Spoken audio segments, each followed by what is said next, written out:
Boa noite, galera. Tudo bem? Espero que todos estejam bem. Hoje a gente vai fazer uma live sobre a compostagem, mas nós vamos mais responder as perguntas, né? Na verdade, existem milhares de perguntas aí que todo mundo deve estar fazendo ou ainda tem dúvida. Então, mande sua pergunta aí nas mensagens que a gente vai anotar, tentar responder todas para vocês. Na terça-feira ficaram algumas perguntas para trás, né, que não deu tempo de responder. Então, eu até deixei separado aqui, a gente vai responder. Teve uma do Damásio, da Aroca, que ele pergunta se as leguminosas na alimentação dos gongolhos é legal.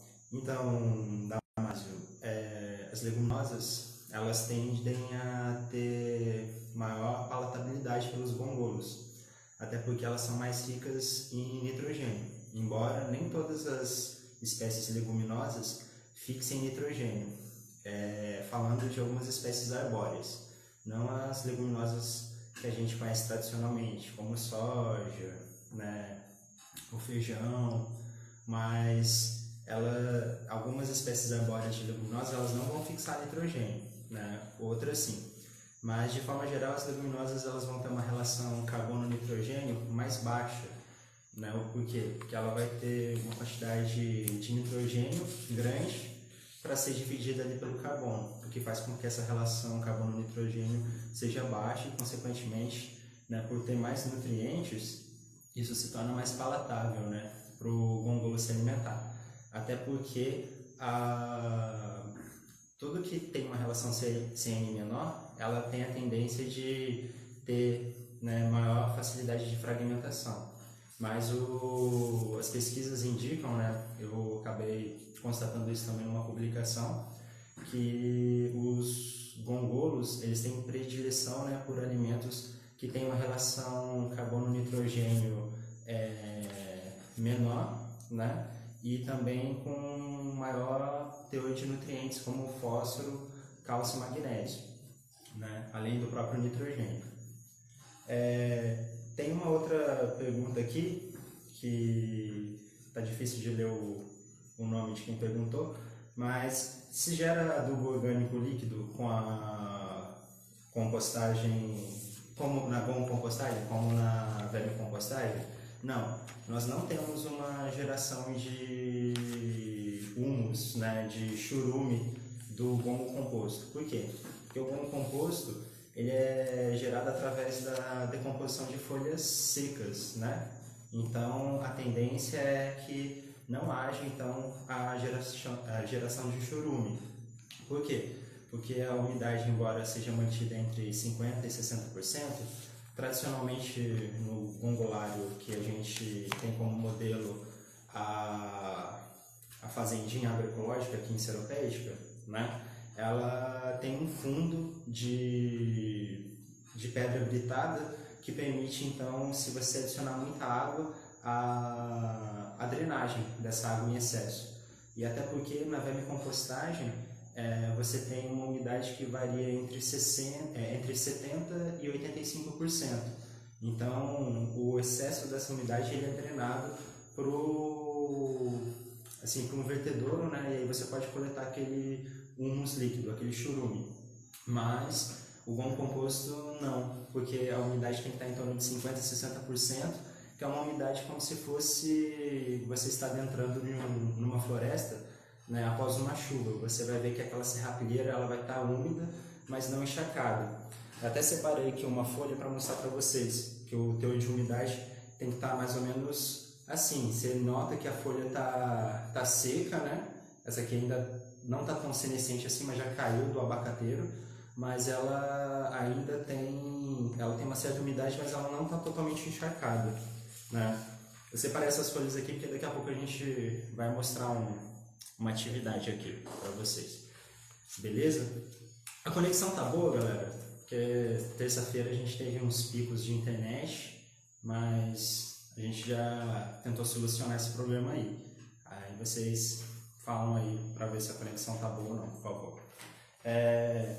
Respondendo mais perguntas, tem uma pergunta aqui da Fazenda Urbana Rio, se tem algum tipo de material que não pode ser colocado no gongo composto, né? Eu acho que eu já até respondi essa pergunta. Até fiquei na dúvida se é depois do gongo composto pronto ou no processo de gongo compostagem. No processo de gongo compostagem, a gente recomenda só a utilização de resíduos secos, né? Principalmente folhas, como acabei de mostrar. Não só as folhas de serrapilheira que pode estar se acumulando debaixo de uma árvore no seu quintal, mas as próprias podas urbanas, respeitando a secagem dela para depois estar fornecendo para o gongo, porque se você fizer uma poda e já colocar no processo de gongo compostagem, essa poda, como ainda os resíduos vão estar frescos, né, verdes, eles podem entrar em processo de fermentação e aí isso não seria interessante para o gongo, até porque ele não vai se alimentar de resíduo vivo, né? Esses tecidos ainda vão estar verdes, fotossinteticamente ativos, então ele não vai se alimentar disso, né? E depois do gongo composto pronto, você pode estar misturando a terra do seu quintal para colocar num vaso, para usar o gongo composto puro. Se você tiver a intenção de maximizar os efeitos do seu gongo composto, você pode estar diluindo ele em outras fontes. E vocês vão ser os próprios experimentadores dentro dos seus lares, né? Porque uma coisa é o que a gente produz de ciência, que tem que ser todo refinado, tudo controlado. A gente gera esse produto de ciência, que é uma tecnologia, o gongo composto é um produto tecnológico, vindo da ciência que a gente desenvolve há anos, mas vocês também podem estar fazendo os testes nas suas casas, né, ou propriedades, de forma geral, e também falar depois desses resultados para a gente. Se tiver alguma dúvida, é só mandar mensagem no inbox que o mais breve possível a gente responde. A Hannah Costa, ela pergunta se tem alguma dica para quem quer começar a fazer a gongo compostagem, né? Então, a dica que eu dou é, primeiro, verificar as possibilidades que você tem de fazer essa produção de gongo composto na sua casa. Primeiro que a gente tem que ter 3 coisas básicas, né? Os resíduos. Isso é fácil, né? Mas tem que ser resíduos secos, você faz o levantamento do que você tem, ou no entorno da sua casa, apartamento. Depois, você tem que ter os gongolos facilmente disponíveis, né? E você pode também ter técnicas de como atrair esses gongolos. Eu ia gravar um vídeo hoje, só que o tempo ficou chuvoso o dia todo, então eu vou tentar gravar esse vídeo amanhã ou domingo e estar postando aqui no Instagram. E aí, tendo então os resíduos, a facilidade de achar os gongolos, você pode criar artifícios para então atrair esses gongolos ou mesmo coletá-los, né? E se for coletar esses gongolos, sempre lembrar de proteger as mãos com uma luva ou uma sacola plástica, um saquinho plástico, para não ter contato direto com a sua mão. Porque se o gongolo se estressar, ele vai liberar um líquido e esse líquido pode fazer um pequeno mal, né? Causar uma alergia. Assim, eu pego na mão mesmo, nunca me causou nada, mas eu sempre recomendo usar uma proteção para mexer com esses animais, embora eles não ofereçam risco. Beleza? Tem mais perguntas aqui.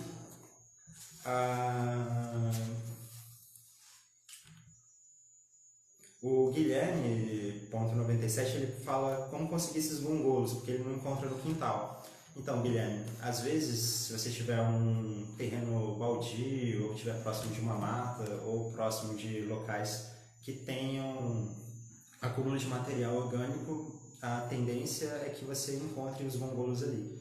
E você pode coletá-los, como eu falei anteriormente, com esses devidos cuidados, e acondicionar eles nos recipientes contendo, né, matéria vegetal seca, umedecer e então colocar eles ali para começar a fazer o processo de compostagem, de gongo compostagem. E aí você vai notar que no dia seguinte, né, se você olhar ali, você já vai começar a ver que há a presença de deposição, né, desses pellets fecais, dos coprólitos ou do cocôzinho do gongolo, né? E à medida que o tempo vai passando, dependendo da densidade de gongolos, né, do número de gongolos que você tem ali, esses gongolos vão gerar mais ou menos coprólitos, né? Mais ou menos humus de gongolo. E uma pergunta que muitos fazem, qual que é a quantidade de gongolo? Né? Qual que é a quantidade de gongolo? Qual que é a quantidade que eu tenho que ter para determinado volume de resíduos?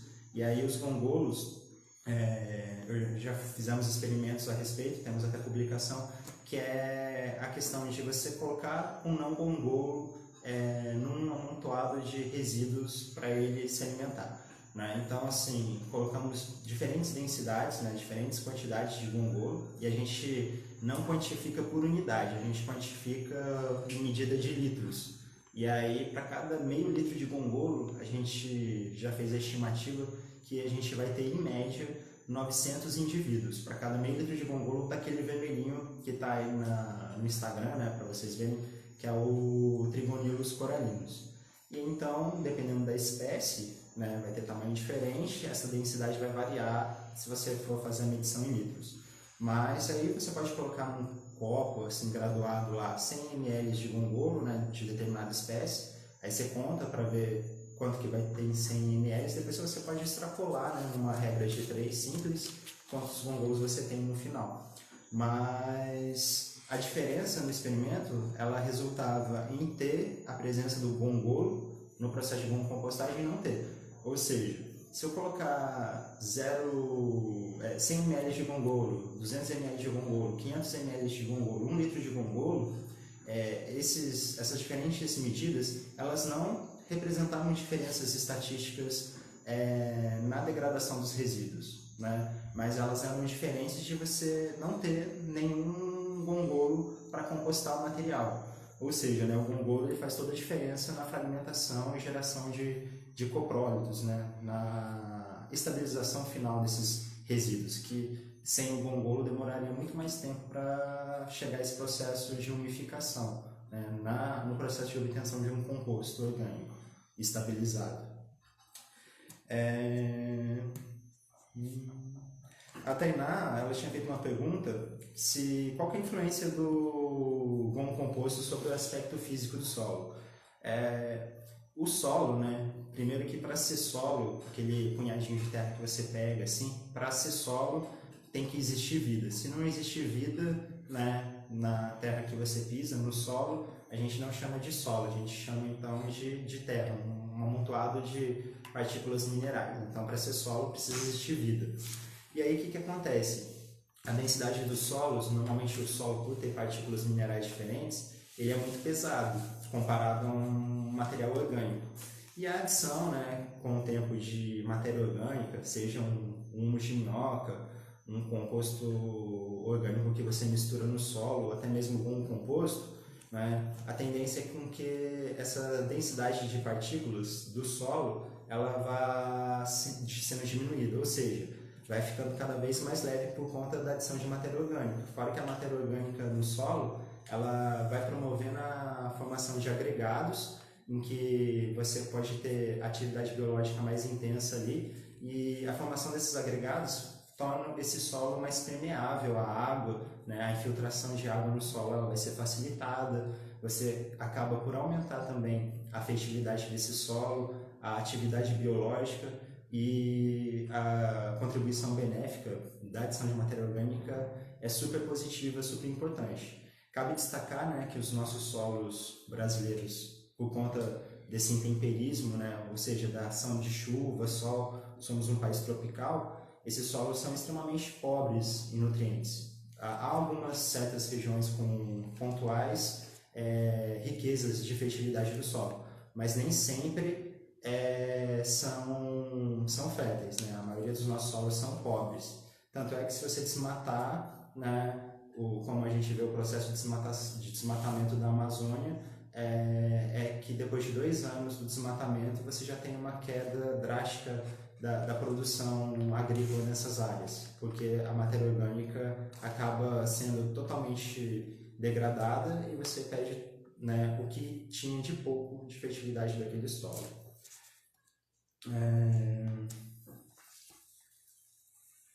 Tem muita gente que pergunta a respeito de quais os alimentos que o gongolo prefere, o que serve para o gongolo.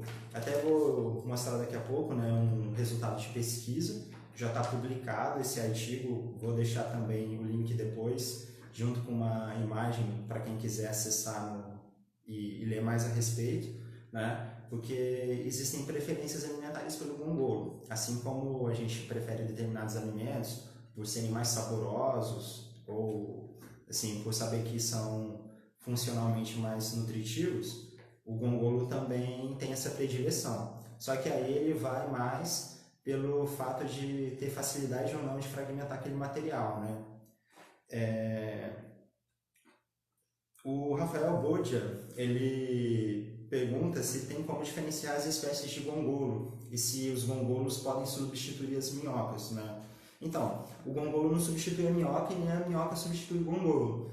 Por quê? Porque são organismos diferentes. Embora os dois sejam organismos decompositores, né, a minhoca ela é muito eficiente para fazer a vermicompostagem com resíduos animais, porque esses resíduos animais secos, né, eles são mais pulverizados, partículas menores, o que facilita então a interceptação desse resíduo pela boca da minhoca, que vai friccionar esse material por conta de uma moela, né, o aparelho digestório dela é uma moela, e então fazer esse processo. Agora o gongolo, ele processa bem os resíduos vegetais. Por quê? Porque ele tem uma boca dotada de vários pentezinhos de dente que faz com que ele possa então mastigar esses materiais, triturar esses materiais e então gerar o gongo composto. Tanto é que na floresta, né, em sistemas de floresta, seja ela temperada ou tropical como a gente tem aqui, né, floresta de Mata Atlântica, Amazônica, os gongolos são o terceiro maior grupo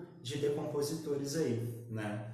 Então, assim, na verdade, ele é um dos maiores grupos de decompositores, né? Mas dentre o filo Arthropoda, que é o filo dos animais que a gente está acostumado a ver em insetos, aranhas, escorpiões, ele é o terceiro maior representante do filo, só perde para os insetos e para as aranhas. Depois vem os gongolos como o terceiro maior grupo desses artrópodes, né? Aí eu vou mostrar agora aqui o trabalho que eu apresentei no Congresso de Fertilidade do Solo e até mesmo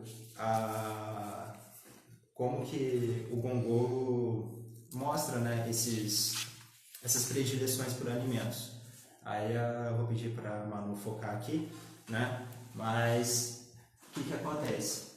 Esse trabalho aqui nós fizemos uma investigação para ver quais os tipos de resíduo o gongolo tinha preferência em consumir. Por quê? Porque depois desse experimento, né, que a gente avaliou o consumo por 10 dias de papelão picado, aparas de grama, folhas de glicídia, que é uma leguminosa, folhas de flemíngia, que é uma outra leguminosa, as folhas de pata de vaca e as folhas de bananeira, depois de 10 dias colocando um gongolo por potinho, como vocês podem ver aqui, nós observamos que os gongolos exibiram preferências alimentares. E tudo que entra, uma hora vai sair, né?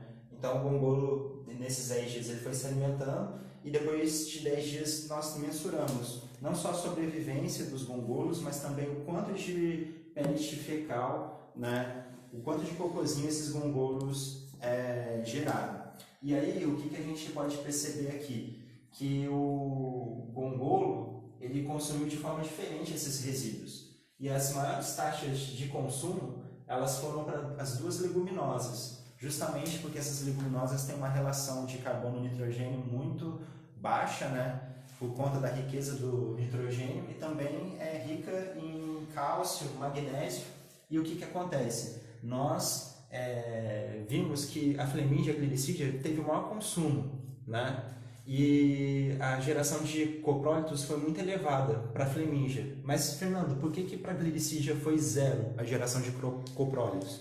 Porque a glicídia, ela tem um composto que ela produz que chama coumarina. A coumarina, ela é uma substância tóxica e ela controla muito bem os ácaros. Se você fizer um extrato das folhas de glicídia, você vai ter uma alta concentração de coumarina, que você pode borrifar e até fazer o controle de ácaro, né? Um excelente acaricida. Mas essa coumarina, ela não é apresenta um sabor, né? Então, o gongolo vai se alimentando dessas folhas de glericídia, ele não consegue perceber que existe um componente tóxico ali, e aí, por isso que a gente tem zero de coprólitos, porque a gente tem 100% de mortalidade, porque todo dia eu ia verificar lá e os gongolos já estavam meio leidinhos, né? Com uma atividade bem debilitada. Por quê? Por conta da toxidez, né? Das folhas de glericídia por conter com marino. E aí, pode usar então glericídia na gongocompostagem? Pode, mas você não pode colocar 100% de folhas de glericídia. A gente recomenda aí um percentual de no máximo 30% de folhas de glericídia bem misturada no processo de compostagem. Por quê? Porque a dose entre o remédio e o veneno, aliás, né, a diferença entre o veneno e o remédio é a dose. Então, se você tiver uma quantidade pouca de glericídia, ela pode ser benéfica no processo de compostagem, mas se você colocar muito, isso pode ser prejudicial para os gongolos. Agora, os outros resíduos também foram bem consumidos pelo gongolo, né? Só que o que acontece? O papelão ele teve um consumo baixo e praticamente não gerou coprólitos em 10 dias. Se eu deixasse mais tempo, certamente teria uma geração mínima de coprólitos. Mas por que o papelão não gerou coprólito? Porque a relação carbono-nitrogênio dele é muito elevada, é 300. Ou seja, ele tem muita celulose, muita hemicelulose por conta da constituição dele, mas ele tem pouco nitrogênio, ele tem poucos nutrientes. E se a gente for ver aqui, tem um gráfico que mostra a correlação entre o consumo e as relações de nutrientes, né? Sempre governada pelo carbono e o outro nutriente, né? Então a gente gera uma relação carbono-nitrogênio, uma relação carbono-fósforo, uma relação carbono-potássio e uma relação carbono-magnésio. E aí a gente nota o quê? Que quanto menor essas relações, ou seja, porque eu estou dividindo aqui, né, o quanto eu tenho de carbono dividido pelo quanto eu tenho do nutriente, seja ele nitrogênio, fósforo, potássio ou magnésio. E aí, quanto menor for essas relações, eu tenho uma taxa de consumo que ela é muito mais elevada, como vocês podem ver. Mas olha só o papelão onde fica nessa história. Ele fica aqui embaixo, o percentual de consumo dele. Por quê? Porque ele é pobre em todos os nutrientes. Por isso que na gongocompostagem a gente recomenda no máximo 20% em volume da utilização de papelão, né? Mas isso é um dos resultados. Então, assim, o gongolo, ele exibe uma preferência alimentar, e aí, por isso que é importante no processo de gongocompostagem, nós cuidarmos dos tipos de resíduo, né, que a gente vai colocar. Obviamente que vocês aí em casa não vão ter disponibilidade de ver quais resíduos vão ter mais ou menos nutriente, mas vocês podem estar colocando diversos resíduos e observar como que está a evolução desse processo de compostagem. Está compostando mais, está compostando menos? E outro fato que é importante, essa época do ano, os gongolos, eles acabam sumindo um pouco da nossa vista, mas nem sempre eles desaparecem. E aí, se você tiver um condicionamento desses animais mais restrito, você vai ver que ele está consumindo, mas a atividade biológica dele diminui por conta da temperatura. Hoje aqui em Seropédica, Rio de Janeiro, está frio. Então é um dia que para o gongolo não é tão interessante assim. Você vai ver ele até lá na serrapilheira e tal, mas certamente ele não tem uma atividade que ele teria num dia de calor. E outra coisa também é que o nosso modelo de compostagem, de gongocompostagem, é baseado só nesses resíduos que a gente usa de varrição, né? Então, são resíduos que eu não tenho uma condição de pegar um amontoado de folhas e colocar num triturador, porque ele não vai ser eficiente em triturar. Mas eu colocando esses resíduos, o gongolo já vai estar triturando naturalmente. E o interessante da gongocompostagem é que eu não preciso ficar revirando o material. O gongolo ele faz isso sozinho. Eu coloquei os resíduos para gongocompostar, adicionei os gongolos, umedeci. A cada semana ou 15 dias eu vou ali, né, e verifico se esses resíduos estão úmidos. E aí é só isso que eu faço. E depois de 60, 90, 120 dias, conforme a sua demanda, conforme os resíduos que você usa, como que você conduz essa gongocompostagem, você vai ter a produção de humus de gongolo, ou gongo composto. Eu estava conversando com um amigo meu lá de São Sebastião, né, o Guilherme, um abraço aí para vocês, Guilherme e Júlio, que ele trabalha, né, com a gongocompostagem. Depois, se vocês puderem seguir aí a página no Instagram deles, é Humus do Quintal, né, e lá ele usa resíduos de poda urbana. Então, o que ele faz? Ele poda, né, ele pega essa poda, passa numa picadeira, num triturador, ele diminui então as partículas, né? E então ele deixa em baias diferentes para esses resíduos secarem. Então ele faz uma pré-compostagem. Esses resíduos, né, anteriormente verdes, eles ficam de 7 a 30 dias em baias diferentes, porque ele revira assim, para que todo o resíduo ele entre num processo de decomposição, nessa pré-compostagem, que é o tempo mínimo necessário para que esses resíduos realmente deixem de ser fotossinteticamente ativos e fiquem de cor mais amarronzada, enegrecida. E aí ele vai então pegar esses resíduos e colocar para os gongolos se alimentarem. E esse processo de pré-compostagem, que compreende aproximadamente 30 dias, ele coloca depois esse resíduo pré-compostado de poda numas caixas plásticas, o gongolo vai começar a se alimentar disso e mais ou menos de 60 a 80 dias ele vai ter então o gongo composto gerado. Então assim, é outra técnica. E a gente que produz ciência, a gente entrega um produto, mas esse produto é totalmente passível de modificações metodológicas dependendo da demanda de cada um de vocês, né? E eu sempre falo que não somos só nós, pesquisadores, que fazemos ciência, né? Vocês também podem ser os pesquisadores dentro das suas próprias casas, né? Fazendo testes, e até mesmo interessante vocês devolverem isso pra gente, né? Perguntando, porque a gente acaba aprendendo com vocês, né? Não só vocês com a gente, mas o conhecimento, né? Ele tem que ser algo horizontal, que todo mundo tem a capacidade de aprender. Não pode ser algo vertical e também não pode ser um mero achismo. A gente tem que ter sempre fundamento para então estar evoluindo. A conexão tá boa? Bom, vamos fazer mais perguntas aqui. A visão de vocês sobre composto ainda é muito em cima de relação carbono-nitrogênio e de nutrientes minerais, quando deveria ser microbiológico. Quem faz a pergunta é o José Luiz Garcia. Sim, eu até o momento eu não falei nada da questão microbiológica, porque é o que eu estou tentando, né, o que a gente vai acabar descobrindo com a minha tese do doutorado.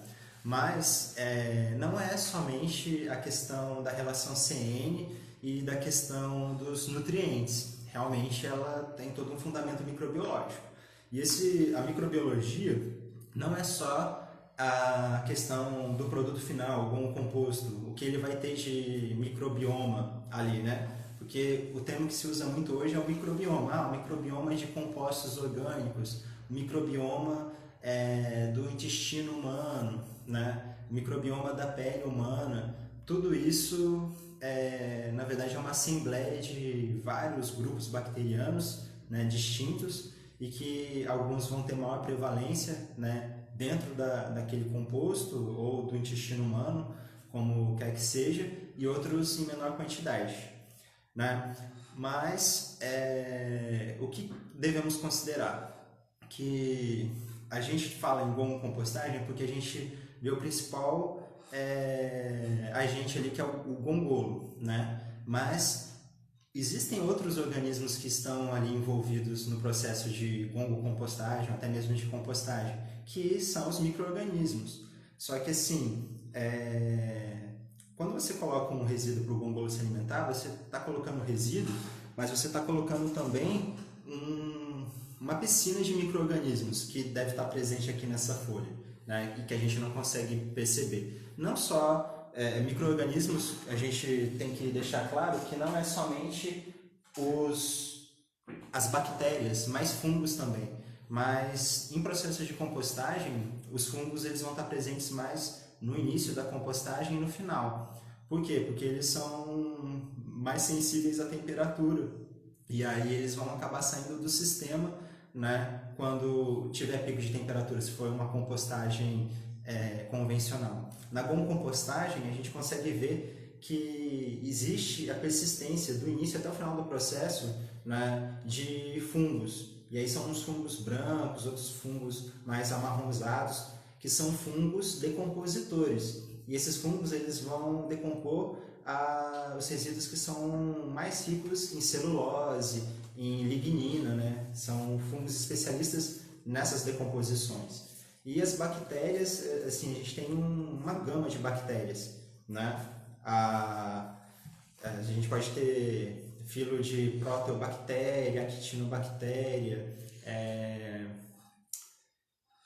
Firmicutes, né? Tenho uma infinidade de filos de bactéria, né? E curiosamente, o que a gente mais acha de filos bacterianos nos processos de compostagem são os mesmos filos que estão presentes no nosso trato digestório, né? Que é Bacteroidete, Actinobactéria, Firmicutes, né? Por quê? Porque assim como as bactérias, a gente vem se adaptando, né, ao longo do processo biológico, né, ao meio ambiente. E esses filos de bactéria, elas foram se adaptando aos organismos multicelulares, né, que somos nós. Então, a gente caminha junto com essas bactérias desde o nosso processo evolutivo. A composição microbiológica desse composto, né, a gente, como eu havia falado, a gente não tem um total conhecimento disso, mas em compostos orgânicos, de forma geral, oriundos de compostagem, até mesmo de vermicompostagem, eu tenho 4 grandes filos bacterianos, que são os Bacteroidetes, Actinobactérias, Firmicutes e Proteobactérias, né? São esses 4 grandes filos. Mas a gente acredita que no gongo composto a gente tenha outros filos altamente abundantes aí, que não só esses. Só que como a gente não existe pesquisas nisso e a gente que detém esse lado da pesquisa, muito futuramente eu vou trazer isso para vocês, revelando o que há de composição, né, microbiológica no gongo composto e quais os grupos que estão fazendo com que haja um melhor desenvolvimento, né, do vegetal, seja ele uma hortaliça, seja ele uma espécie arbórea, como esse pezinho essa mudinha de graviola. O mestre minhoca, vocês têm algum estudo com outros diplópodes? Polidesmida, por exemplo, ele tem criado alguns, né, para avaliar o composto deles. Na verdade, essa ordem aí, né, Polidesmida, né, que na verdade é uma subordem dentro da ordem Diplópoda, a gente não tem trabalhado ainda, né? A gente só trabalhou com essa espécie que é o Trigonilus coralinos. Mas, de forma geral, os gongolos, né, os diplópodes, eles vão exercer esse processo de decomposição, mas é interessante a gente fazer um estudo futuro para ver se há alguma diferença, né, no processo. Talvez, né, essas espécies vão consumir mais ou menos, vão ser mais ágeis ou menos ágeis, e aí a gente vai ter um resultado no final que, se considerar a mesma densidade populacional de gongolos para uma mesma quantidade de resíduos, no final isso pode ter uma diferença em processo de rendimento. Mas eu acredito que em questões microbiológicas isso não teria uma diferença gritante, até porque, né, o gongolo ele tem uma associação microbiológica muito forte com bactérias que vão degradar esses resíduos celulósicos, né? Porque todo resíduo vegetal vai ter celulose, lignocelulose, hemicelulose, só que nem tudo que o gongolo consome ele degrada, né? Até porque ele consome e lá dentro do trato digestório dele, né, bactérias celulolíticas que vão degradar essa celulose, vão estar fazendo o processo digestivo, e aí quando o gongolo excreta, né, essas fezes, a gente usa um termo que a gente fala que é rumen externo. Existem o rumen da vaca, né, que são na verdade 4 grandes compartimentos que vão estar ali fazendo a digestão do capim que ela ingere, né? Agora o gongolo não tem rumen, a gente fala que é um rumen externo. Por quê? Porque a partir do momento que ele excreta aquele cocôzinho, ele excreta não só a matéria orgânica, que parte dela já está processada, mas se você tiver a oportunidade de pegar um cocôzinho de gongolo e destruir ele, às vezes você vai ver que ele não está totalmente pulverizado ali, tem materiais um pouco mais menos degradados. É como a gente comer um milho, depois você vê o resultado lá, né? Você comeu o milho, você vê o que acontece depois, às vezes o milho está inteiro. E com o gongolo é a mesma coisa. E aí quando ele solta aquele cocôzinho no ambiente, o rumen externo se dá pelo fato de que muitas bactérias estão presentes ali, outras se associam e aquela degradação continua. Então, quando você pega um amontoado de cocô de gongolo, de humus de gongolo, na verdade aquilo ali ainda está em processo de decomposição e tem uma atividade biológica ali que a gente não pode falar que é intensa e nem baixa, porque isso é muito dependente do ponto de colheita desse composto. Você está colhendo esse composto com 90 dias, com 120 dias, com 180 dias, porque a tendência é o quê? A partir do momento que você tem maior estabilidade do composto, ou seja, esse composto tem menos material a ser degradado, a atividade biológica ela diminui, mas ela não sai do sistema, ela não sai de cena, ela vai estar persistente ali, esperando adicionar mais material que não está tão decomposto assim para continuar a atividade biológica ou não, até porque eu falei na primeira live que o bom composto ele fica melhor com 120 dias do que com 90 dias. Por quê? Porque além de você ter um pouco mais de adição de bom composto, por conta do processamento dos resíduos que são fornecidos por gongolo, você tem também uma maior biodisponibilidade dos nutrientes, porque esses nutrientes eles vão sendo, o composto, né, ele vai sendo consumido depois que é gerado esse humus por outras bactérias e aí ele vai então disponibilizando esses nutrientes aos pouquinhos. A matéria orgânica é importante para o sistema agrícola por conta disso, porque ela libera os nutrientes aos poucos. É diferente de um adubo convencional que você colocou ali no sistema, entrou água no sistema, está disponível para a planta, entendeu? E parte disso é perdido depois, se ela não conseguir absorver. Beleza? Marinaldo, a glicídia alcançou a marca de 100% de mortalidade dos gongolos, devido à presença de coumarina. Foram feitas mais pesquisas com essa leguminosa e com mais tempo de secagem?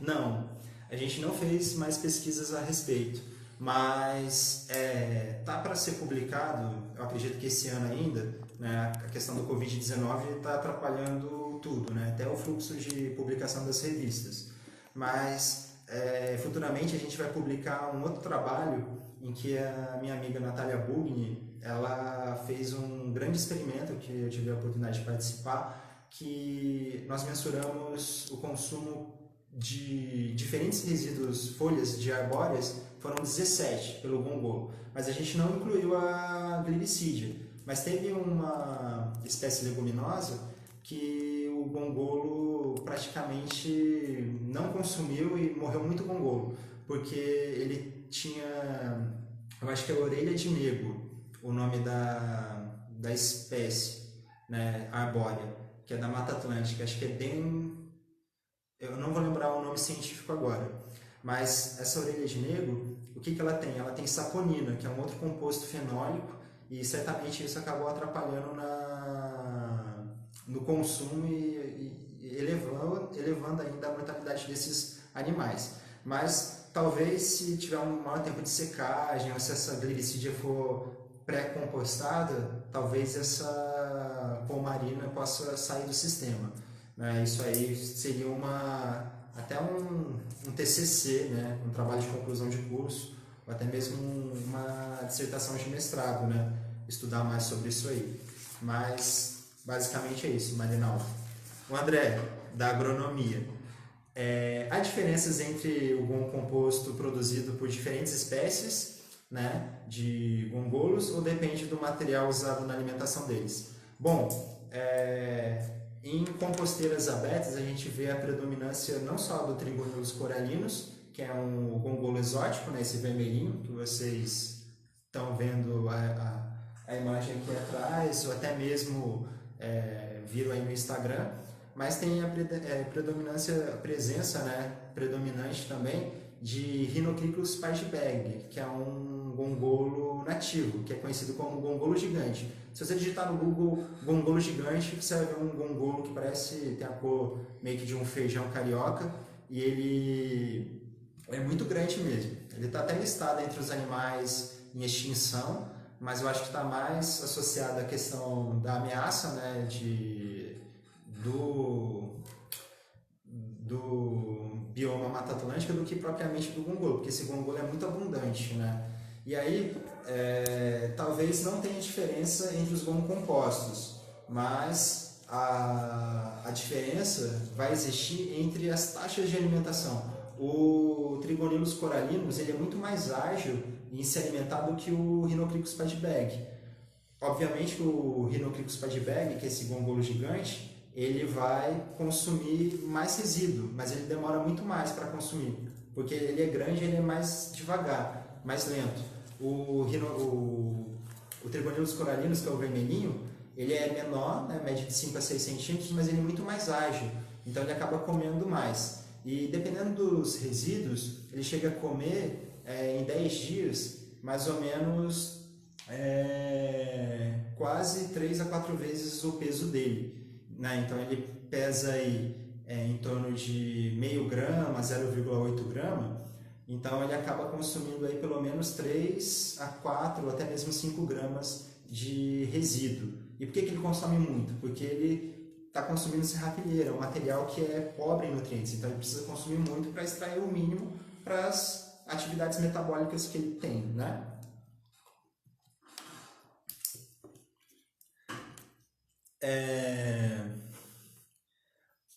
O José Luiz M. Garcia, se a gente já fez chá de composto com esse gongo composto. Nós não fizemos ainda, né? Eu até estava conversando com o Marco Antônio, lá de Manaus, e orientei ele a fazer um teste para ver, né, como que seria um chá de composto com o gongo composto. E aí, assim, para fazer o chá de composto existem várias técnicas, né? Eu posso colocar ele para aerar, né? Tem uma aeração forçada ali, pode ser com uma bombinha, deixando 24, 48 ou 72 horas, adicionar um composto, um ingrediente rico em carboidrato para estimular a reprodução microbiana, né? Que poderia ser um açúcar mascavo, um melaço, né? E aí a gente poderia depois coar isso e pulverizar nas plantas para ver o resultado, mas a gente não fez ainda, né? Nos Estados Unidos, né, o pessoal tem muito trabalho, né, com chá de composto nos Estados Unidos e que dá resultado. Agora com gongo composto a gente não fez ainda nenhum teste, né? Fica aí, né, essa ideia até para mim fazer esses testes futuramente. Marinaldo, o pH do gongo composto está diretamente ligado à alimentação? É uma característica do sistema digestivo dele? Bom, na verdade, o sistema digestivo dele não influencia no pH, né? Na verdade, o sistema digestivo dele é influenciado pela presença das bactérias. Mas o pH do composto de gongolo, né, do gongo composto, ele é muito influenciado pelo tipo de resíduo que você está fornecendo para o gongolo. Não só o tipo de resíduo, mas também como que a composição final dele vai ser expressada. Por quê? Porque agronomicamente falando, a gente tem duas formas de presença principal de nitrogênio num composto, seja ele na forma nítrica ou amoniacal. Se eu tiver muita presença, né, maior percentual de presença de amônio no composto orgânico, pode ir falando até de gongo composto, esse pH ele vai ser mais alcalino, ou seja, acima de 7. né? 7 é o pH neutro, abaixo de 7 a gente começa a ter a tendência ácida, acima de 7 uma tendência básica, alcalina. Então, se eu tiver maior predominância de amônio, eu tenho uma tendência de ter pH, então, alcalino. E se eu tiver maior presença no composto de nitrato, eu tenho a tendência, então, de ter um pH mais ácido. Mas, em média, o pH do bom composto está em torno de 6 a 7,5. Isso é muito dependente das misturas de resíduos que a gente faz, porque as leguminosas elas são mais ricas em cálcio. Então, a constituição de minerais no pellet fecal que está saindo, ele sai em uma quantidade considerável de cálcio. E aí o cálcio, ele é um corretor de solo, né? Ele é mais básico, então isso acaba influenciando também no pH. Tendo então, né, o bom composto um pH mais próximo do básico, até mesmo com pH 7,5, tendendo a uma alcalinidade. Então, assim, para o ponto de vista de desenvolvimento de plantas, isso é muito bom, porque o bom composto vai ter um pH adequado e vai estar numa faixa em que eu vou ter maior solubilidade desses nutrientes. Depois eu posso até falar um pouco mais sobre isso. Angélica, né? E os resíduos domésticos? Então, Angélica, esses resíduos domésticos aí é a pergunta de muita gente, né? Os resíduos domésticos a gente tem que tomar um certo cuidado. Que resíduo doméstico é esse? Eu posso falar em resíduo doméstico um rolinho de papel higiênico que eu posso picar ele e colocar para o gongolo se alimentar? Posso considerar isso, né? Isso aí a gente pode até servir para o gongolo. Mas resíduos domésticos normalmente eles são muito ricos em água. E aí normalmente também é casca de fruta, cascas de legume, até mesmo folhas descartadas das hortaliças, né, que a gente não consegue aproveitar. E aí isso gera tem muita água e isso pode umedecer demais o composto. E o gongolo, ele não vai se alimentar dessas folhas verdes, né, se a gente for falar de resíduos de hortaliça. Feijão e arroz também não seria o ideal. O que você pode estar fazendo de teste é colocar uma pequena parcela, né, desses resíduos, né, misturados a serrapilheira e até mesmo cobrir. Por quê? Porque dependendo de onde você tiver a sua composteira, né, esses resíduos podem estar atraindo vetores, como mosca, e aí isso é indesejável, vai também causar mau cheiro. Então, a compostagem ela é mais direcionada até o momento, a gente não tem estudos de pesquisa e dados para falar a compostagem pode usar resíduo doméstico em tanto percentual, a gente não tem ainda, mas futuramente a gente vai ter. Então, o recomendado ainda é seguir o que eles fazem na natureza, que eles estão lá no chão da floresta, consumindo serrapilheira, eles não estão consumindo esses resíduos domésticos que a gente produz aqui nas nossas casas, beleza? Sítio dentro de casa, né? Fala, Maxson, boa noite. Tenho feito a compostagem com alimentos vegetais, como cascas, caules, etc. E após 60 dias, destino para os gongolos com 20% de quantidade de poda. Você já viu isso ou fez algo do tipo? Bom, como você já faz uma pré-compostagem, talvez esses resíduos, né, possam estar sendo úteis na alimentação do gongolo. Mas você está fazendo certo, que é pegar esse resíduo que tem uns 60 dias de processo de compostagem, porque aí a matéria orgânica já se transformou, ela não vai estar tão rica em umidade quanto antes, né? Porque os vegetais vão variar em torno de 95% de água, né? Dependendo do que for, casca um pouco menos. Mas a ideia mesmo é misturar os resíduos. Mas eu nunca fiz. E eu vi o vídeo, tá bem bacana, né? Que você colocou aí sobre os gongolos. Galera, quem puder seguir também é Sítio Dentro de Casa, né? Tá aí eu tô seguindo. Sigam aí também, que tem muito material interessante lá na página do Maxson. Micro-organismos eficientes. Tem ligação com esse aqui? Então, os micro-organismos eficientes. Há muitos mitos aí, verdades sobre os micro-organismos eficientes. Na verdade, a gente tem que falar o seguinte: todos os resíduos eles vão ter os seus micro-organismos nativos, né, que estão presentes ali nesse resíduo. Só que assim, você adicionar um outro micro-organismo, ou essa piscina de micro-organismos eficientes, elas podem de fato catalisar, né, e acelerar o processo de compostagem, como também podem não causar efeito significativo algum. Por quê? Porque é como se a gente fizesse uma analogia a um metrô extremamente cheio. O metrô está extremamente cheio, você está querendo entrar naquele metrô cheio. A dificuldade de você entrar ali dentro do metrô é muito grande. Então, a mesma coisa são com os micro-organismos. Por quê? Porque você já tem uma quantidade grande de micro-organismos naquele recipiente, né? E aí você está querendo adicionar mais micro-organismos, então você acaba gerando uma certa barreira biológica.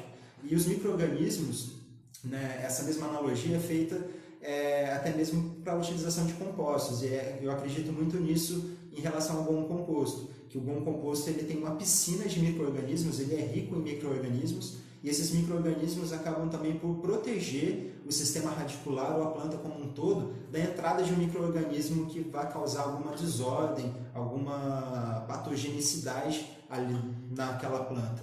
Então a gente precisa também considerar isso, né? E mais uma vez é a questão de você fazer o teste e verificar se isso realmente está surtindo efeito ou não, né? Mas eu já vi trabalhos em que a adição de micro-organismos eficiente ela não alterou assim, o processo de compostagem daquele composto que não tinha a adição desses micro-organismos.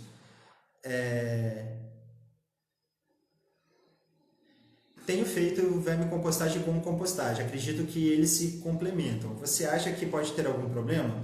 Exemplo, gongolo se alimentar do humus ou dos ovos das minhocas e vice-versa? Quantos dias mais ou menos o pH do gomo composto regula? Bom, então, o gongolo ele não vai predar aqueles ovos de minhoca, aqueles casulinhos de minhoca. Tem muitos produtores até que, depois que tiveram mini cursos que eu ministrei lá na fazendinha, assim, nossa, eu achava que o gongolo comia as minhocas e tal. O gongolo não come a minhoca. Galera, só abrindo parênteses, tem 52 minutos de live. Talvez eu encerre essa live e vocês aguardam aí que eu vou abrir outra para pelo menos mais uma meia hora a gente responder mais algumas perguntas aí. Mas aí o que acontece? Os produtores achavam, né, alguns, que o gongolo comia as minhocas, que ele era um predador, né? Ele estava ali na vermicomposteira predando as minhocas. Mas não, o gongolo caminha muito. Então, assim, às vezes vai estar dentro da sua casa, porque você tem um jardim que acumula matéria orgânica, só que ele sai para andar, né? Ele sai à noite. Ele é um animal que, embora tenha olhos, né, alguns gongolos têm os olhos pouco desenvolvidos, outros um pouco mais. Por quê? Porque tem gongolos que vivem mais em cavernas, né, no meio de floresta muito fechada, outros já estão em ambientes mais antropizados. Então, esses gongolos, esses animais, têm habilidades diferentes, assim como a gente. E aí, às vezes, ele está andando, ele vai aparecer na sua casa, mas ele não vai predar as minhocas e tampouco esses ovos de minhoca. E também, o que acontece? O gongolo ele vai se alimentar de resíduos secos vegetais. Então, foi feita uma pergunta semelhante, mas em que eu posso pegar o humus de gongolo e colocar minhocas ali, só que o que acontece? A minhoca ela vai começar a modificar totalmente a estrutura do gomo composto. O gomo composto ele é um material que, olha só, se vocês notarem aqui, ele é leve, olha só, parece um pozinho de café. E se vocês notarem assim, tem umas bolotinhas, né? Essas bolotinhas aqui são as fezes do gongolo, são os cocôzinhos de gongolo. Se vocês notarem também, tem umas partes um pouco mais clarinhas, né? Essas partes mais clarinhas são os corpinhos dos gongolos, né? O exoesqueleto deles. Por quê? Porque durante o processo de compostagem, alguns gongolos morrem. Só que assim, esse exoesqueleto, esse que vira um pozinho, isso aqui tá branquinho por quê? Porque isso aqui é carbonato de cálcio. É carbonato de cálcio, oxalato de cálcio. Então, isso aqui é uma forma de cálcio que está sendo adicionada no composto. Então, se eu servir isso aqui para a minhoca, certamente a minhoca vai mudar totalmente a estrutura desse humus de gongolo. Eu vou colocar num pote, né, assim, talvez até nesse mesmo, que é transparente. Eu vou adicionar algumas minhocas californianas aqui e depois de 60 dias eu vou mostrar a diferença para vocês. Vai mudar a estrutura desse composto. Então eu vou fazer todo o processo antes, depois e vou mostrar para vocês. Beleza? O pH do GOM composto, ele vai... Na verdade, ele não vai regulando, né? Na verdade, quando você tem um material um pouco menos processado, que ele está muito recente, a tendência é ter um pH um pouco mais elevado, em torno de 8,5, 8. Por quê? Porque, muito certamente, o nitrogênio ali está na forma amoniacal, o que acaba elevando esse pH. Por isso que a gente recomenda esperar pelo menos uns 120 dias para utilizar, porque a partir desse processo um pouco mais avançado, você começa a ter uma reconfiguração do nitrogênio. O nitrogênio ele vai sendo reduzido a nitrato, e aí quando você tem a presença de nitrato no composto, você tem uma acidificação natural. E aí esse composto tende a vir com pH 7, 6,5, até mesmo 6, dependendo dos resíduos que você usa. Beleza?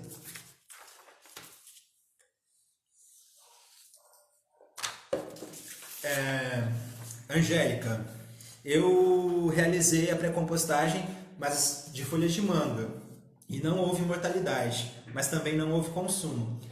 O que acontece? A folha de mangueira, ela deve ter alguns polifenóis, até terpenos, né? Porque no fruto de manga você tem terpenoides. Então, eu acho que na folha de manga deve ter também. Eu nunca fiz nenhuma análise, nem nada a respeito, mas eu sugiro para você estar dando uma lida, né, no Google Acadêmico, até no Science Direct, para você ver se você encontra algum trabalho que fale sobre compostos fenólicos ou secundários nas folhas da mangueira, né? Porque nos frutos você tem terpenoides, né, até que confere aquele cheiro característico da manga. Então, não sei se isso seria trazido também para as folhas da manga.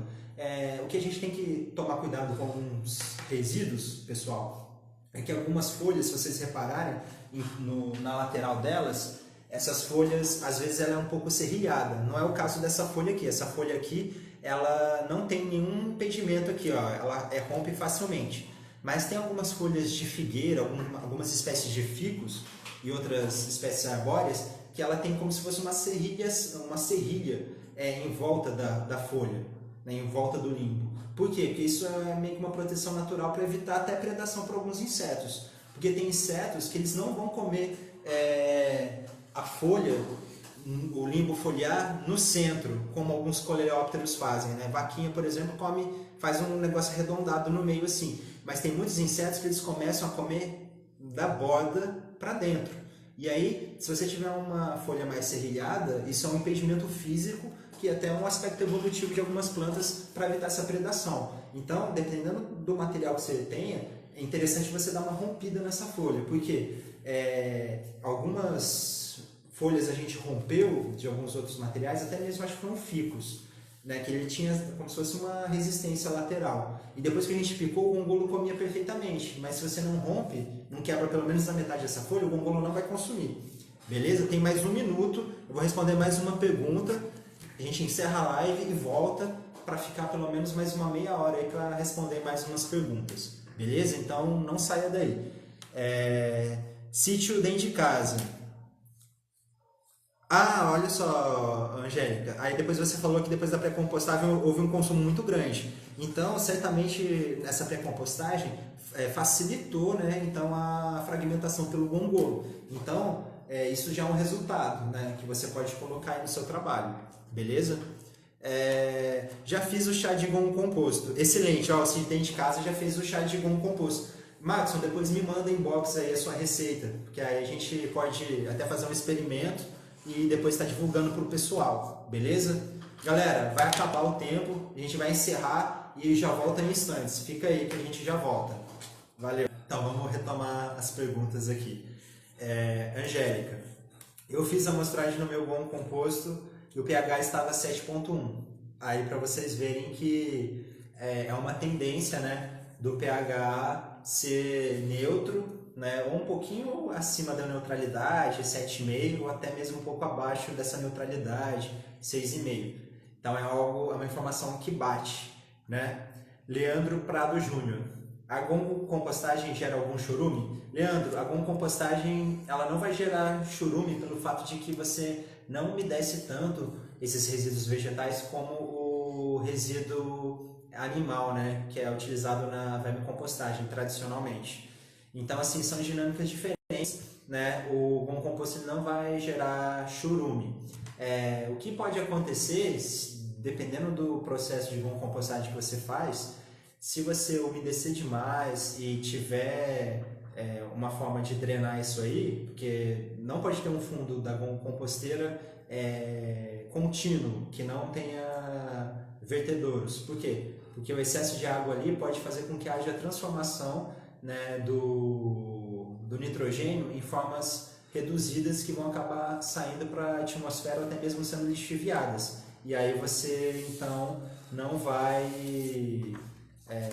ter um melhor desempenho desse bom composto para os vegetais. Então, assim, dificilmente vai ter churume por conta da condução, né, que é uma técnica diferente. Beleza?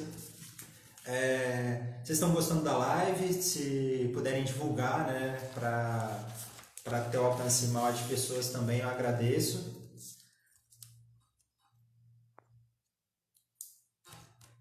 É DJ, não é RJ? Leandro está dizendo, é DJ e não RJ. Não entendi. Beleza. Desculpa. Ah, DJ, né? Mas, bom, eu vou mostrar aqui para vocês, que eu acho que é interessante, como que é o sistema radicular de uma planta, né, de uma espécie arbórea desenvolvida no gomo composto. Essa mudinha de graviola, né, ela tá bem bonita, se vocês verem assim, ela tá com todas as folhinhas totalmente verdes. Essa folhinha aqui, esse broto, até caiu aqui, mas ele está encarquilhado por quê? Porque eu tive uma incidência alta nessas últimas semanas de cochonilha e pulgão. Embora eu tenha feito o controle já, não tenha mais nenhuma cochonilha e pulgão presente aqui, o que acontece? Há um encarquilhamento, né? A folha fica franzida por conta das toxinas, né, que são adicionadas aqui quando esses pulgões e cochonilhas, né, insetinhos que acabam fazendo, né, sugando essa seiva, causam na planta. Mas então essa gravioleira, né, essa muda de graviola aqui, ela tem mais ou menos 3 meses de idade, né? Eu não fiz a quebra de dormência da semente, por isso que levou mais de 1 mês para germinar, mas assim foi desenvolvida no gongo composto, né? E essa muda de graviola, ela está super bem nutrida, né? Se vocês verem aqui, o caule está grossinho, já lignificado. O primeiro pai de folhas ainda está persistente e está totalmente verde, fotossinteticamente ativo. Uma característica importante para substrato é a capacidade de fornecimento de nutrientes que ele vai dar para a planta, né? E a gente nota aqui no gomo composto que o gomo composto é um substrato orgânico excelente, que olha só, esse primeiro pai de folhas aqui tem pelo menos 3 meses de vida e ele está fotossinteticamente ativo, né? Ele não se desprendeu do caule ainda e é sinal que a quantidade de gomo composto que eu tenho aqui, que eu tenho meio litro de gomo composto aqui nesse saquinho. Esse meio litro aqui, ele está suprindo a necessidade dessa planta. Mas por que eu vou transplantar? Porque as raízes já atingiram o fundo do saco. E a gente tem um termo muito usado para cafeicultor, para quem produz muda de saquinho, que é peão torto. O que é isso? É quando a muda atinge a totalidade do recipiente, a raiz pivotante, que é aquela raiz central, ela começa a enovelar aqui no fundo.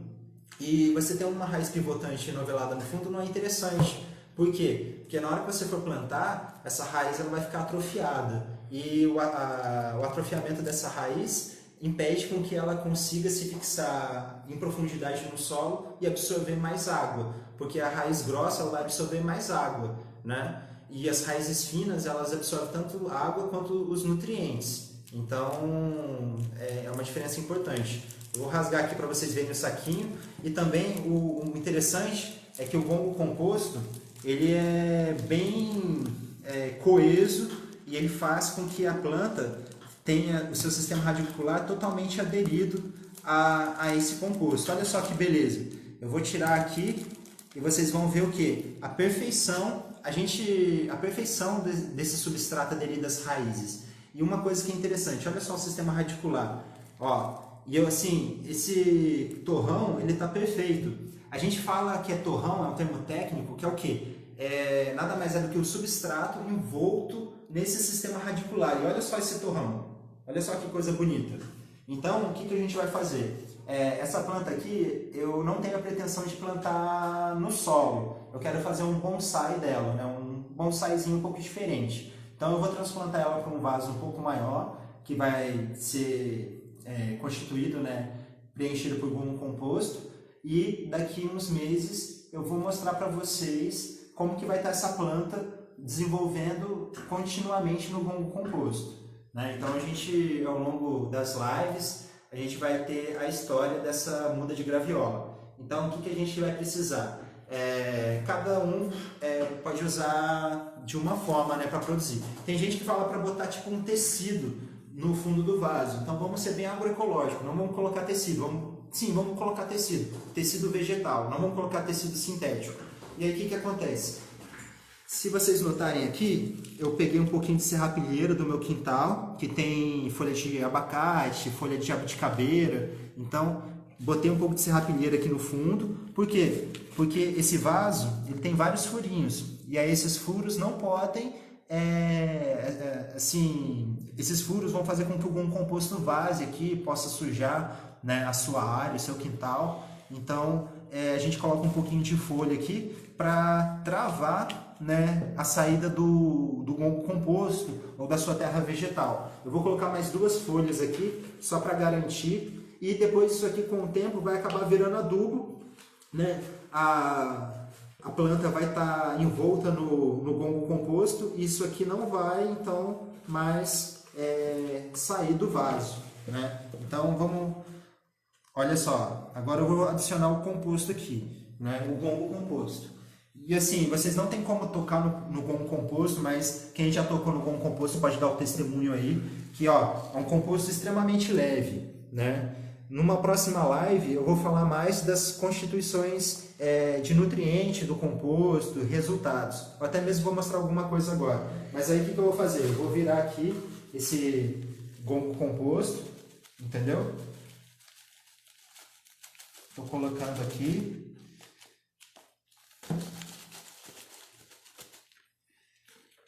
E agora eu vou plantar a minha mudinha. Então, vamos colocar a muda de graviola aqui. Então, eu tenho que sempre tomar o cuidado de não enterrar o colo da planta. Eu tenho que deixar a terminação do substrato, né, na alturinha aqui bonitinho. E agora sim eu vou adicionar mais composto. Centralizei ela, vou adicionar composto em volta. Né, gongo composto. E acabou o gongo composto? Não, tem mais aqui. Aí, ó, mais gongo composto. Vamos adicionar.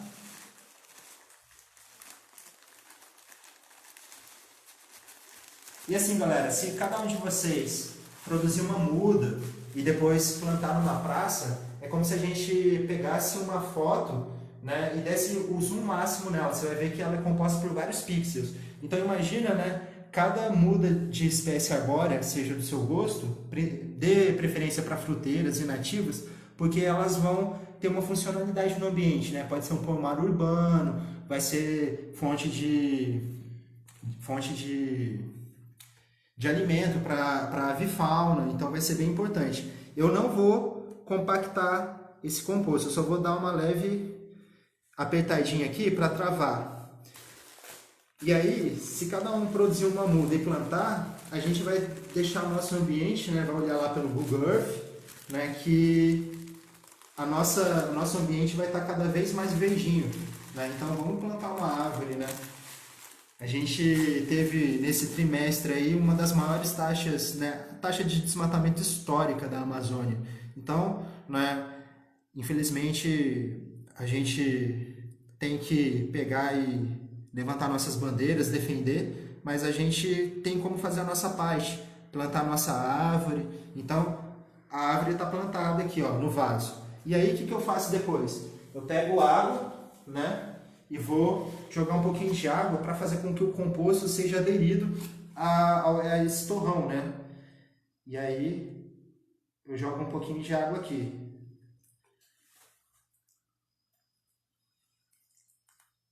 E aí, agora é só conversar com a plantinha todo dia. Porque assim, ela tá aqui, não pode sair do lugar, mas ela tá ouvindo tudo que a gente está falando, né? E assim como somos energia, a planta também é energia, né? Então ela sente tudo que a gente faz, ela só não vai conversar com você, né, de modo falado. Mas você tem que elogiar ela. Ela fala assim: oi, bom dia, você tá bonita hoje, vamos crescer mais um pouquinho. Então tem que ser assim, desse jeito. Mas tem mais alguma pergunta aí? Bom, enquanto ela vai anotando as perguntas aqui, o que mais a gente pode falar? Né? O gomo composto, então, você pode usar ele não só como substrato, para colocar num vaso, ou até mesmo em bandeja, para produzir mudas de hortaliça, muda de fruteira, mas você pode usar ele como um adubo. A gente não fez pesquisa ainda com a questão de fornecimento de nutrientes assim via adubo, né, pelo gomo composto. Por quê? Porque o rendimento dele normalmente é 30% 30% do volume inicial de materiais. Por quê? Porque você usa um material volumoso, né, de baixa densidade, e são essas folhas, esses resíduos vegetais, e aí com o tempo isso reduz muito de volume, né? Se você perceber, depois de mais ou menos 30 dias você tem uma redução à metade do volume, né? Então isso acaba reduzindo muito, né, o rendimento. Mas isso é natural, né? Galera, desculpa, soltou do tripé aqui, mas isso acaba sendo natural por conta da respiração, né, biológica pelo gongolo, dos micro-organismos e por conta desses materiais. Então o rendimento do gomo composto é mais ou menos 30%. Né? Rendimento da compostagem, em torno de 40% a 60%. Rendimento da vermicompostagem, em torno de 60%, 50%. Mas são dinâmicas diferentes, beleza? Uma tese de mestrado usou gomo composto para estaquias de pitaia. Você utilizou o composto com essa finalidade? Na verdade, essa dissertação do mestrado é do Fábio e eu fui um dos colaboradores essenciais aí para essa dissertação de mestrado acontecer. E aí o que acontece? Assim, a gente não fez a aferição ainda, Marinaldo, do que a gente pode ter de substância que promove o enraizamento.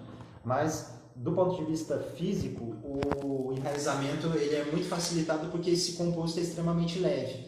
Então, se você tem um composto leve, você tem a expansão do sistema radicular muito facilitada, né?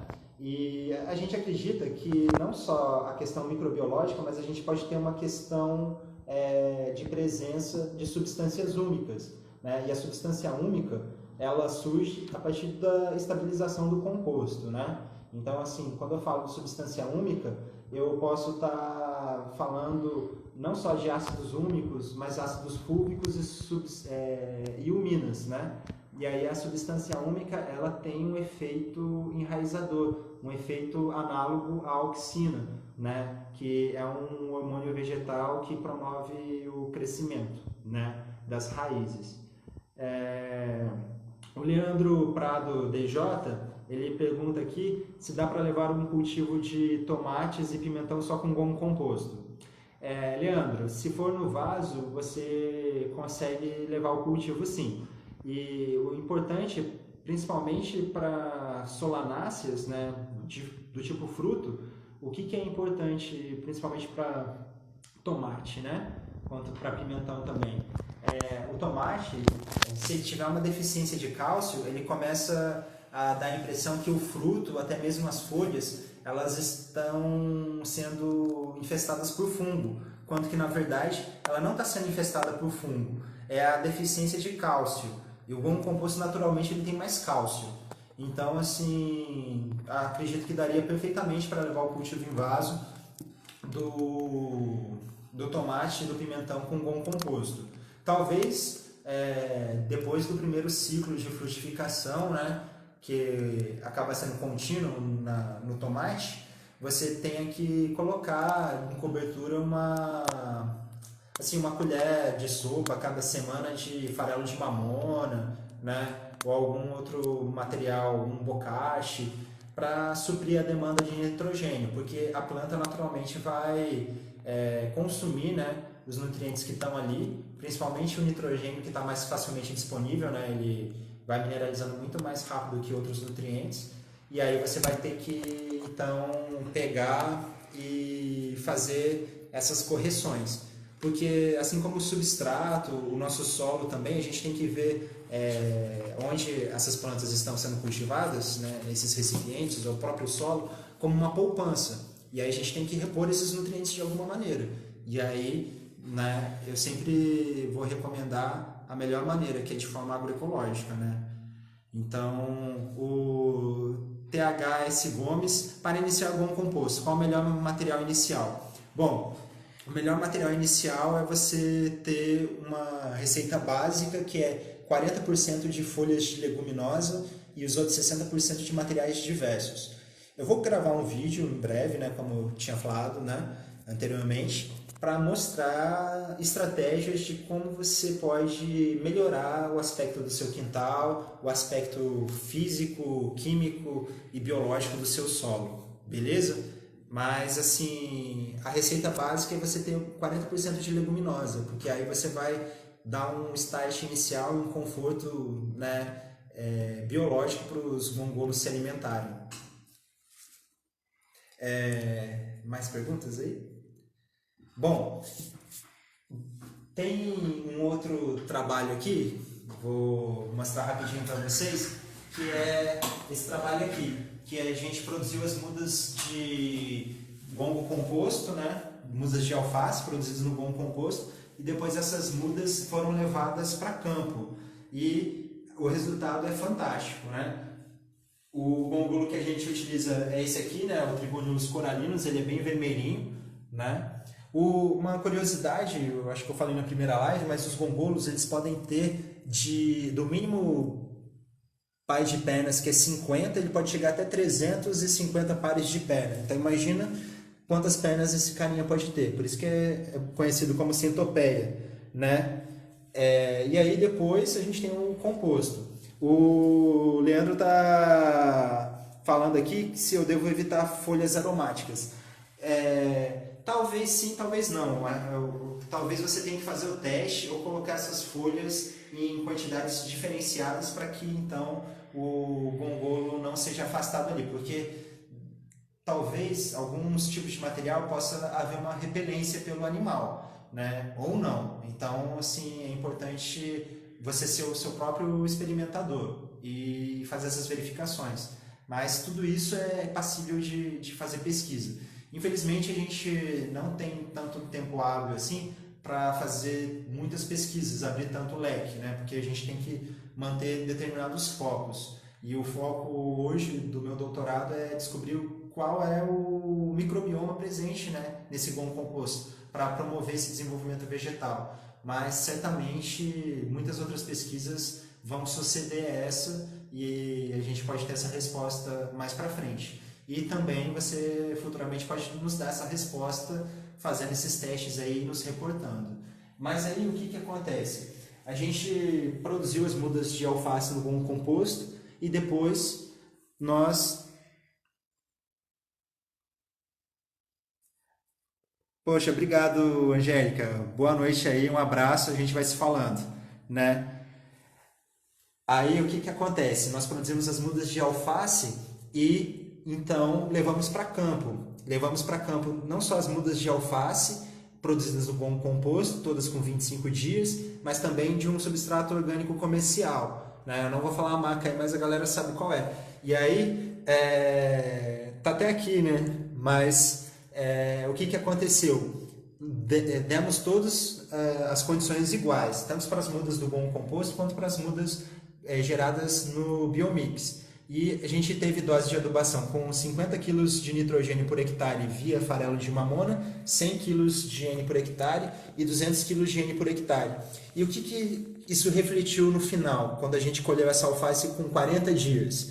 Nós percebemos o quê? Que à medida em que a gente fornece mais nitrogênio para a planta, e um detalhe importante, essas mudas, tanto do biomix, falei o nome do substrato comercial, tanto desse substrato comercial quanto do gongo composto, elas tinham o mesmo tamanho, né? Então, teoricamente, elas teriam a mesma capacidade de alcançar o mesmo tamanho e peso no final, né? Na hora da colheita, né? Só que o que a gente vê aqui? A gente vê que mesmo tendo o mesmo tamanho e não tendo uma diferença estatística na fase de muda, quando eu levo para campo essas alfaces que estavam todas do mesmo tamanho, não tinha diferença na bandeja de uma alface para outra, a gente nota o quê? Que à medida que eu vou adicionando, né, mais nutriente no sistema, a alface ela vai respondendo a essa adubação e o gongo composto ele vai respondendo de forma, né, crescente, de forma linear a essa adubação. Então, no final, o que eu tenho aqui? Eu tenho uma alface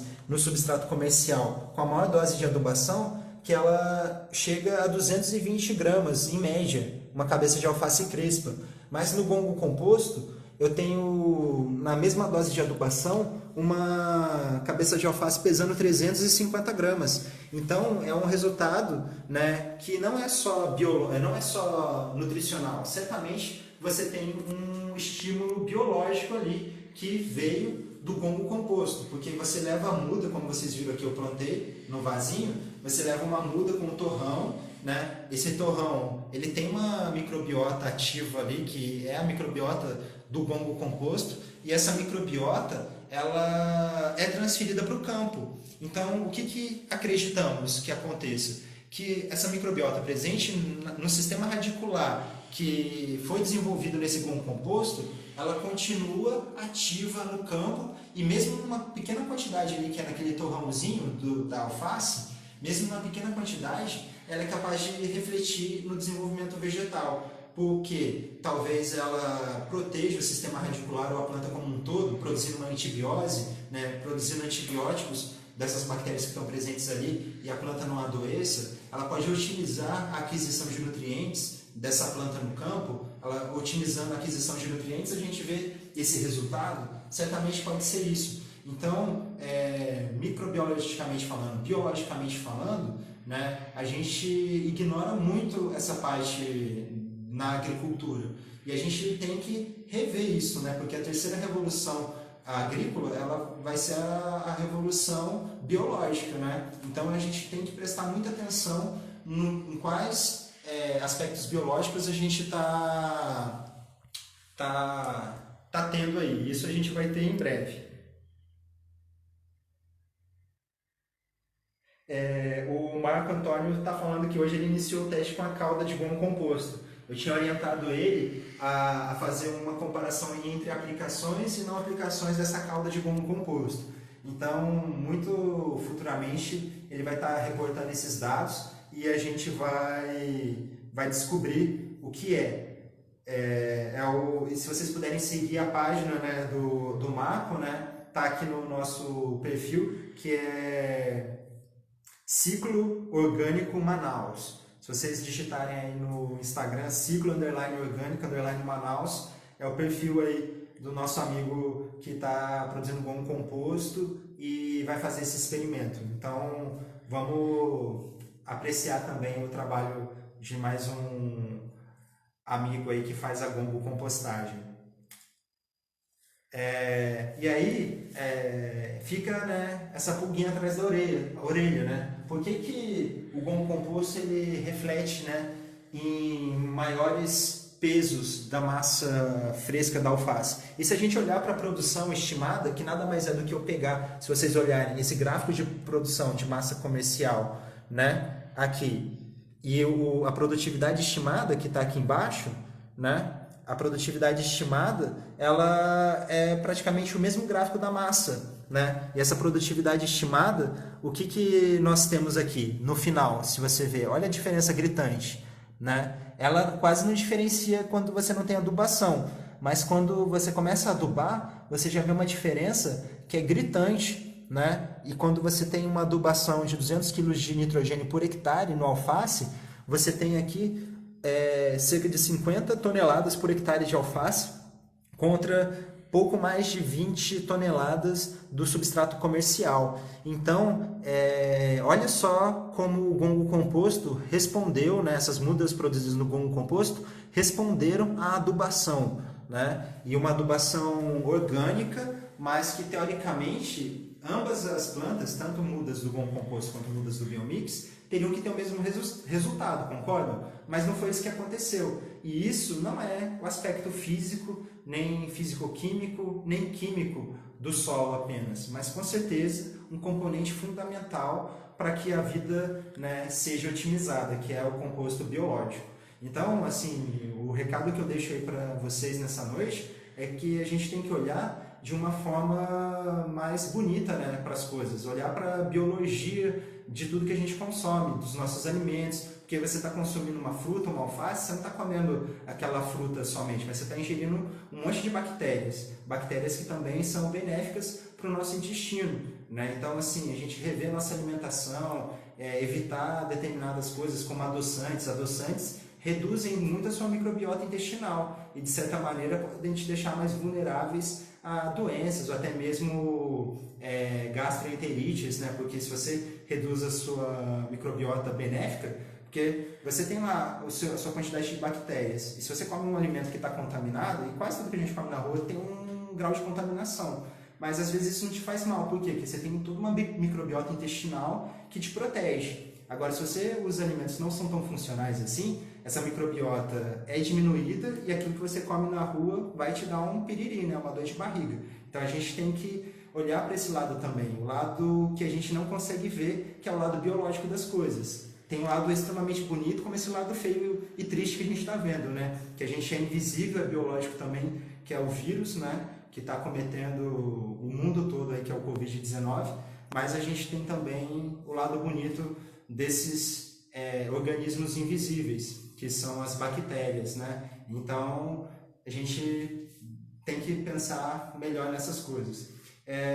Na próxima live, que a gente vai fazer daqui a mais ou menos 10 dias, eu vou colocar a data no Instagram, eu acredito que um horário de 7 horas da noite é bom para todo mundo.